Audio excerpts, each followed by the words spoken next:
Podcast microphone review, Shure SM7B versus Shure MV7. I'm going to go over why you might choose one versus the other. This is for intermediate podcasters, but even if you're a beginner, this video would be useful. And if you're advanced, I think it would be as well.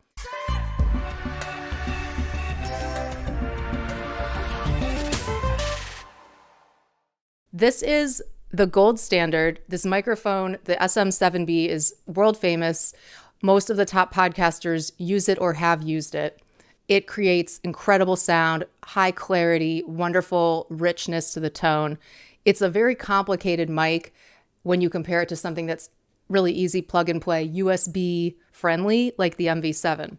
This microphone is about $400, but it doesn't stop there. You need additional equipment like a boom arm or a tripod stand. You're going to need to add more gain because this is a quiet mic. You need a cloud lifter, which is going to add gain. There's the Scarlett Focusrite. I'll show you my setup in a little bit. If you do want to get this mic, you need additional gear. It's going to run you about $650 all in. I've had this for a few years. I use it on my podcast. I use it on most of my recent YouTube videos. If you watch some of my old stuff, it sounds terrible because I didn't have a good mic. If you're creating content, whether it's a podcast, YouTube, even if you're just on Zoom calls, you need a microphone. You can't show up with AirPods. It just doesn't sound good. I can go more into the reasons why investing in this equipment is an investment in your career, your personal brand, yourself, but that's not the topic of this video. The SM7B is really the most sought after microphone in recording, from music to podcasts. It's gotten popular among podcasters in the last 5 to 10 years, but really its history is in music. It was launched in the 1970s by Shure. Famous musicians like Michael Jackson recorded Thriller on this mic. James Hetfield from Metallica uses this mic. Red Hot Chili Peppers use this mic. It's a fantastic mic. It's a rich sound. It's very luxurious and full, and you're probably going to like the sound of your voice even better when you hear it through this mic. The thing about this mic is that the gain required to power adequate volume requires more equipment than a beginner would have. So you're plugging in more equipment, you're figuring out your dongles, you're learning a lot more about audio than you might want to sign up for if you just want to plug and play with a good sound that still looks pretty good. Design-wise, that's really going to be the biggest difference between the two. I mean, this is just a gorgeous, sexy black microphone. The design is impeccable. This one I will unbox for you and show you. It's good design-wise. It's not a $400 mic. I will tell you right now, this isn't a video where you have to wait till the end for the punchline. That's annoying. This is my mic of choice. I will say, when I'm trying to shoot videos in a different, like if I'm in the other room, I have to bring all my equipment over to use this mic. In that case, I would love to just plug something in, USB friendly, boom, into the laptop. This one's great for that. With the SM7B, any interface that is adding at least 55 decibels of gain can power it. This is that cloud lifter that I mentioned.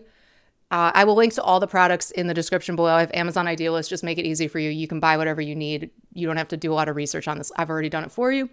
The Focusrite, this is the interface. So you do need both of these or a similar product, whatever company. These are tried and true. Everybody likes these. I've had them for years. They're good. So you're adding gain through the cloud lifter. It's going through the Focusrite. That's allowing this XLR microphone to connect into your laptop, whether you have a Mac or a PC. It doesn't just plug in through the USB or the Lightning port. To give you a little background, I'm Emily Binder. I have hosted podcasts on and off since 2012. I have a marketing consultancy that specializes in voice marketing, Beetle Moment marketing. We help clients launch their podcast, produce it, market it, record it, the works.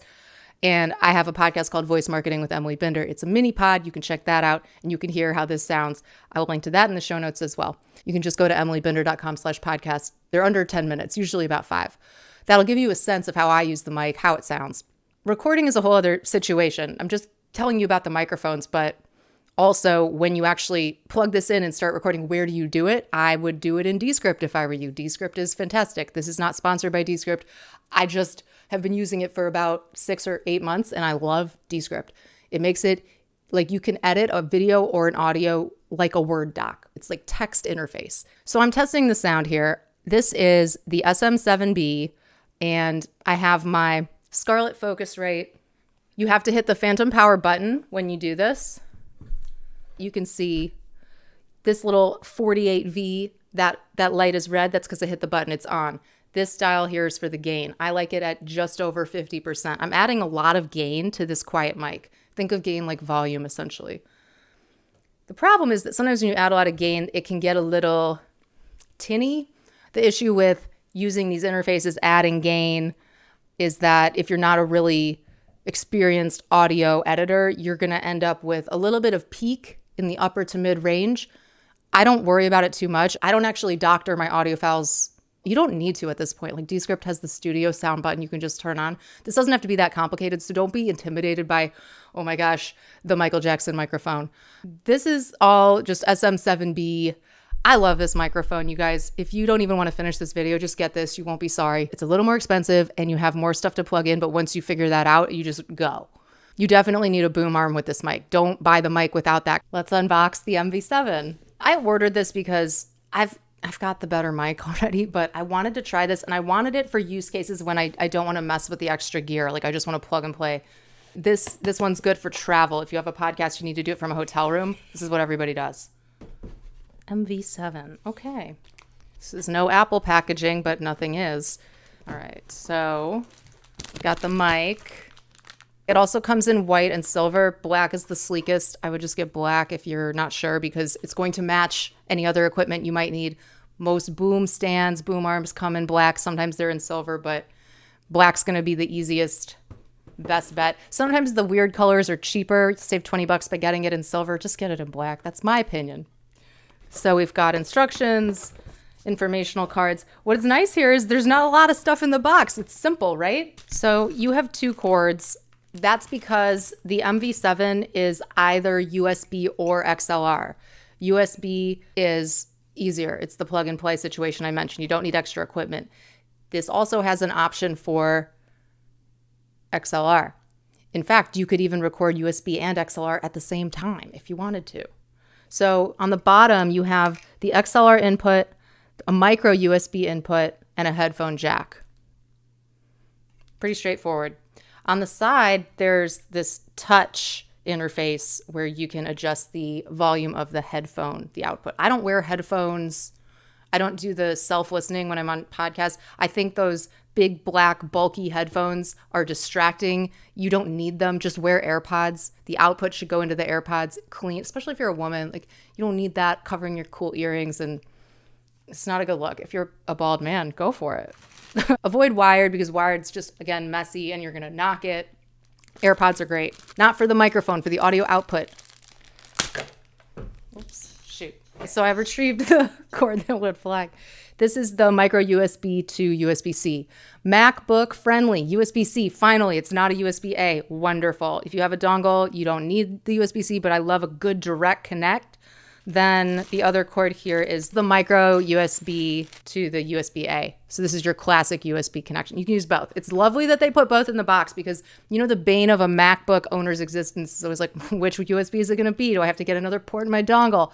By the way, I'm not going to pull it out because it's connected here, but I've got the Anchor dongle. I've tried RCA. I've tried the cheap ones on Amazon. Just get the Anchor, like spend 80 bucks, get a good dongle with tons of ports. So you're always in abundance of ports.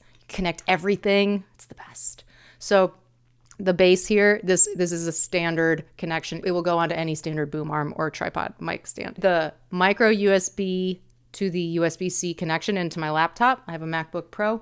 I'll pop back on once I've connected this to the boom arm, and then you'll be able to hear the difference. So for the rest of this video, I will be switching over to the MV7 for my audio.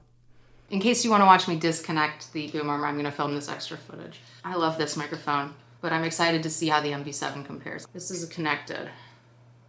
Then you just plug these guys in. Just goes into the laptop. Pretty easy, right?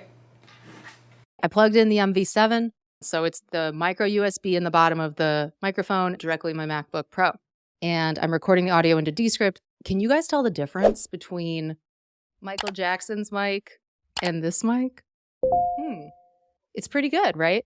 So the bottom line with the MV7, it's not as sexy looking. Like, this is gorgeous. Look at it.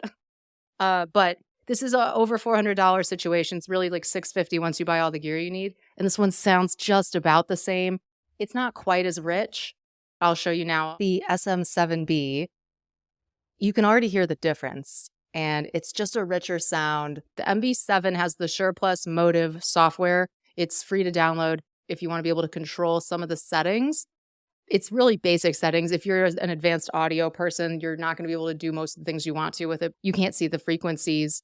The compressor goes from light to medium to heavy. There's a limiter to avoid clipping. Bottom line, these sound shockingly similar. And the little brother here is $150 less. The MV7 doesn't hold the visual weight of the SM7B. Let's be real. Look at this. It's just sexy. But you got the big Shure brand name on both of them, right? That's the calling card of I'm here to do business. If you're on a podcast, having a nice microphone like this is the equivalent of wearing the right brand name logo on your handbag or your shirt, essentially. Like, this is branding. This is marketing. It's there for a reason. You show off Apple products. You show off a Shure microphone. It's the best in the business. And this one's good. This is actually in ways a better value. I don't want to say don't get the Shure SM7B, don't spend the money. If you've got the money, get the nicer one. But if you just want something easy that's still excellent quality and it's from Shure, the MV7's great. Listen to me. Do you like the way it sounds? This is the MV7. To me, buying the SM7B validates your craft. If you really want to show up deluxe, pro, on the level, this is the one you get. If you want a mic that's easy to plug in, USB friendly, and still sounds great, get the MV7. This is maybe a lot better depending on your ear. It's more expensive. You show up with this, you're bringing the big guns. And that's a look. It's a legendary product. This one is the little brother, and Shure brought out the MV7 because they realized everyone's using the SM7B for basic podcasting. It's meant for Michael Jackson or Metallica. So why don't we give them a more entry-level, lower price point MV7? It looks kind of similar. It has more flexibility for the average user, for the everyday person.